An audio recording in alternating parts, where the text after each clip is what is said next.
नमस्कार, the Bihari top देख रहे हैं। मैं हूं अखंड ज्योति। देखिए, आज हम एक और कहानी लेकर आपके बीच हाजिर हो चुके हैं। कहानी चिराग पासवान की। दरअसल उनके लिए एक पंक्ति पहले हम आपको बता दें, ये जिंदगी हंसी है, इससे प्यार करो, अभी है रात तो सुबह का इंतजार करो, वो मंजर भी आएगा जिसकी ख्वाहिश है आपको, रब पर रखो भरोसा, वक्त का एतबार करो। दरअसल यह पंक्ति बिल्कुल चिराग पासवान पर फिट बैठती है, क्योंकि वही चिराग पासवान जो वर्तमान में केंद्रीय मंत्री हैं, एक बड़े बिहार के राजनेता के तौर पे जाने जाते रहे हैं। हालांकि एक वक्त में राजनीतिक के विशेषज्ञ मानने लगे थे कि अब चिराग पासवान खत्म हो चुके हैं, चिराग पासवान का अब राजनीतिक करियर खतरे में है। उस वक्त में जब चिराग पासवान के पिता स्वर्गीय रामविलास पासवान की मौत हो गई थी। दरअसल 8 अक्टूबर 2020 जब चिराग पासवान के पिता रामविलास पासवान की मौत हो गई थी और उसके कुछ महीने बाद 13 जून को उनकी पार्टी एलजेपी में टूट होती है। टूट इस कदर होती है कि चिराग पासवान के पार्टी के जितने भी सांसद रहते हैं वह उनके चाचा पशुपति पारस के गुट में शामिल हो जाते हैं। कुछ देर के बाद चिराग पासवान को यह खबर मिलती है कि लोकसभा स्पीकर के पास जाकर चिराग के सांसदों ने यह बात कही है कि वह अब पार्टी से अलग हो गए हैं और चिराग पासवान को छोड़कर वह पशुपति पारस के गुट में शामिल हो चुके हैं। हालांकि उसके कुछ दिनों बाद चिराग पासवान एनालिसिस कर रहे होते कि ये सब कैसे हुआ, क्यों हुआ, कब, कहाँ हुआ, तमाम चीजें वह सोचते रहते हैं। और इससे भी चिराग पासवान को नजर पड़ती है अपने माँ के ऊपर। माँ एक कोने में बैठकर सिसक रही होती हैं। उसके बाद माँ का चेहरा देखने के बाद वह तुरंत अपने घर से निकलते हैं, गाड़ी बैठते हैं और गाड़ी को लेकर अपने चाचा के घर जाते हैं। चाचा के घर 15 जून को जाते हैं और पार्टी में टूट 13 जून को होती है।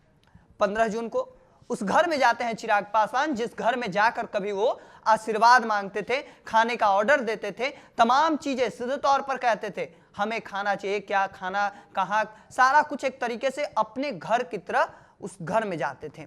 हालांकि चिराग पासवान उस दिन भी उसी तरह उस घर में गए थे जिस तरीके से उन्होंने सोचा था। हालांकि उस दिन जब चिराग पासवान जा रहे थे उस दौरान उनकी तबीयत खराब थी। एक तरीके से वह उसी हालत में उस घर के पास जाते हैं।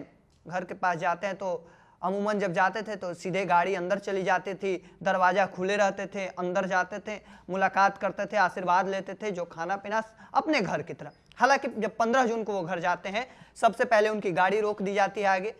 गाड़ी कुछ देर बाद बताना पड़ता है, सब कुछ समझाना पड़ता है, उसके बाद गाड़ी अंदर जाती है। गाड़ी अंदर जाती है, उसके बाद चिराग पासवान उतरकर दरवाजे पर जाते हैं। और यह तस्वीर देखिए जो शायद चिराग पासवान एक तौर पर बता चुके हैं, इसके बारे में खुद उन्होंने खुलासा भी किया है कि उस गेट पर खड़े रहते हैं।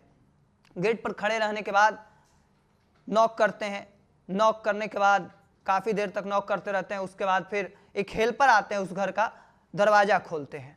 दरवाज़ा खुलने के बाद चिराग पासवान अंदर जाते हैं। अंदर जाते ही चाचा पशुपति कुमार पारस तो अंदर नहीं होते हैं, पर उनकी चाची अंदर होती हैं। वह उन्हें संस्कार स्वरूप प्रणाम करते हैं, चरण स्पर्श करते हैं। हालांकि एक माँ, एक चाची एक माँ के समान होती है और कभी भी कितना भी शायद बुरा दिन आ जाए, एक माँ एक चाची अपने बेटे के लिए बद्दुआ नहीं दे सकती। पर उस वक्त उनकी चाची ने चिराग पासवान से जो कहा वह शायद चिराग पासवान के जीवन का एक अहम मोड़ साबित हुआ। चिराग पासवान जैसे ही उन्हें चरण स्पर्श करते हैं, उनकी चाची 2 कदम पीछे ले लेती हैं और सीधे तौर पर चाची उन्हें कहती हैं, तुम्हारे साथ जो हो रहा है वह अच्छा हो रहा है। उसके बाद चिराग थोड़ी देर तक सोचते हैं, संभलते हैं कि आखिर हमने क्या ऐसी गलती कर दी जिसके बाद हमें ऐसा कुछ देखना पड़ रहा है। तमाम चीज़ें चिराग पासवान सोचते रहते हैं।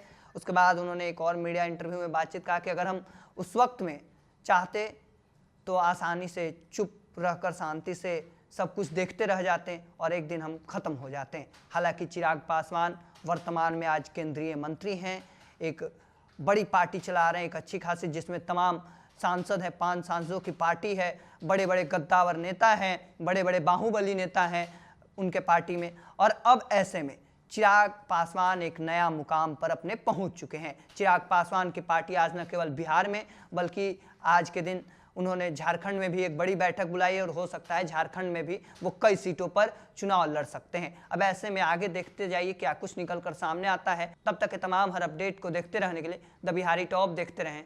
धन्यवाद।